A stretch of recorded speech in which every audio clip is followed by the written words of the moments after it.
Hi, I'm Crystal with Moonkin Stitchery, and in today's video I will be showing you how to make my Scintillation quilt pattern.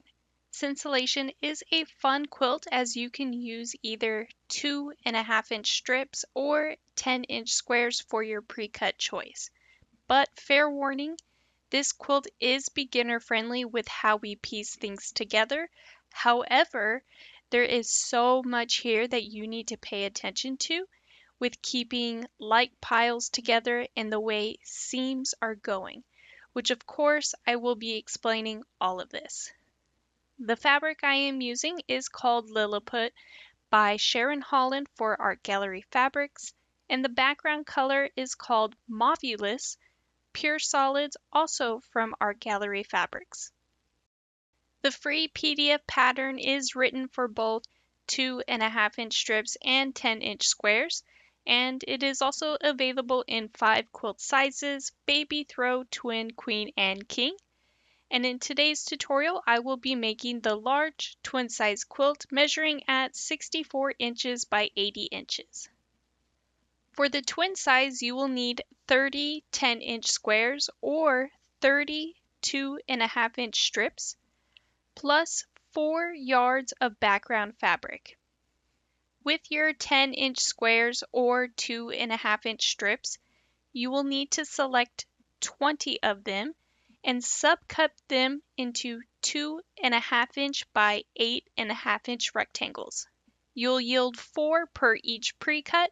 Here I am showing you how to cut both pre-cuts. 2.5-inch strips are quicker to cut, but it will also provide the most waste, shown here at the bottom of the video.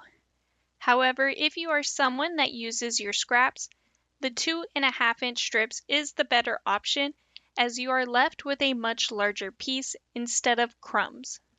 Next, with your 10-inch square or 2.5-inch strips, you will now need to select 10 of them and subcut them into 2.5-inch by 4.5-inch rectangles. You'll yield 8 per each pre-cut. Once again, I am showing you how to cut both pre-cuts, and the 2.5-inch strips are quicker. Plus, it is the better option if you like to use up your scraps for other quilts, as it does yield that larger piece. Next, with your background yardage, you will need 120 4.5-inch squares, 20 8.5-inch squares, 20 2.5-inch by 6.5-inch rectangles, and lastly 20 2.5-inch by 8.5-inch rectangles. Now you'll take 80 of those background 4.5-inch squares, and on the wrong side draw a 45-degree line from corner to corner with a fabric marking tool. Then you'll measure a 1/2 inch away from that line that you just drew and draw a secondary line. It doesn't matter which side that you mark your secondary line on, but once again, you will only need to do this for 80 of them, not the entire stack. You'll then take 2 mixed prints, 2.5-inch by 8.5-inch rectangles, and sew them together on the 8.5-inch side, leaving you with a 4.5-inch by 8.5-inch rectangle. You'll place a background 4.5-inch square on the left side, right sides together, and pay close attention to the line direction. That secondary line is on the bottom. You will sew directly on both of those lines that you drew, and afterwards cut in between those 2 lines that you drew. You will now have this pieced 4.5-inch by 8.5-inch rectangle and a smaller half square triangle. You'll repeat this step 40 times, and you will need to keep all of these small half square triangles together, and we're going to call it a block A pile. I like to take a piece of paper or use junk mail and write the letter A and just clip it to the blocks. Alternatively, you can use Fat Quarter Shop's Alphabetes, which is the same thing but much nicer looking. Next, you will take 2 mixed prints, 2.5-inch by 4.5-inch rectangles, and sew them together along the 4.5-inch side, leaving you with a 4.5-inch square. You'll then place a background 4.5-inch square on top, right sides together. Pay close attention to the line direction in both the prints and the background square. The prints are going vertically, and this is very important. You will also then sew directly on both of those lines that you drew, and then afterwards cut in between those lines that you drew. You'll then have two half square triangles, one measuring at 4.5-inch square and a smaller one. You'll repeat this step 40 times, and you'll keep the smaller half square triangles together, and this one we will call a block B pile. This is different from block A, as you can see here. The seams are going in different directions. This is why it is important that we need to keep our same like half square triangles in separate piles. Now we will be creating our star quilt block.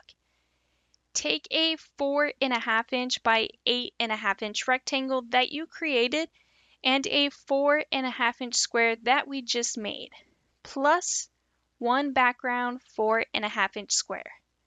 Place your blocks out like so. Sew the blocks together to form rows, and lastly sew the rows together to complete a 8.5-inch quilt block.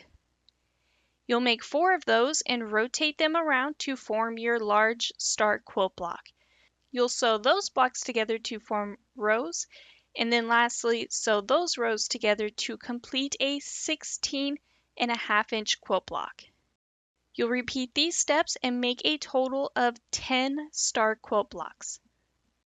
Now you will take your block A pile and form a pinwheel quilt block.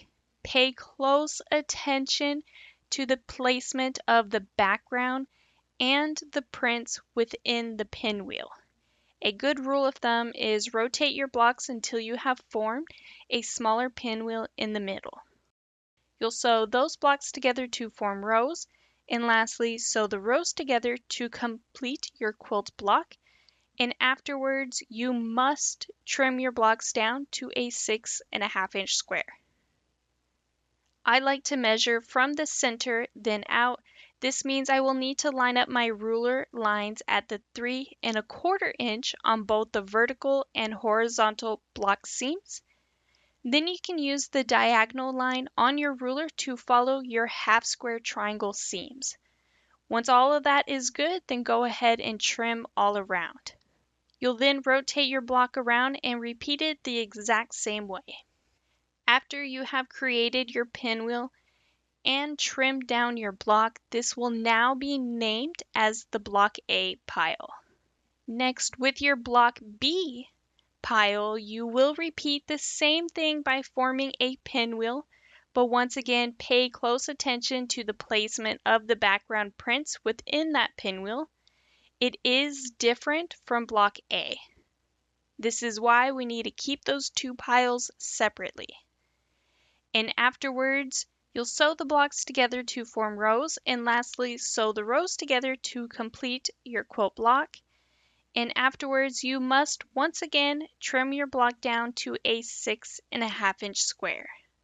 After you have created your pinwheels and trimmed your blocks, this will now become a block B pile. Going back to our pinwheel block A, place a background 2.5-inch by 6.5-inch rectangle on the right side and a 2.5-inch by 8.5-inch rectangle on the top.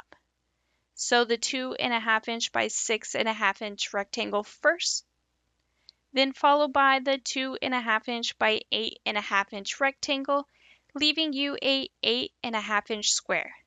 You'll then relabel them once again as block pile A. Moving to your pinwheel block Bs, you'll repeat the exact same thing by sewing a 2.5-inch by 6.5-inch rectangle on the right side and a 2.5-inch by 8.5-inch rectangle on the top, leaving you with a 8.5-inch square. We will now relabel this as the block B pile. For both block A and block B, you will need to make a total of 10. And once all of your pinwheel blocks are done, you will take them and two background 8.5-inch squares and place your blocks out like so. Block A will be on the bottom left corner and block B will be on the top right corner.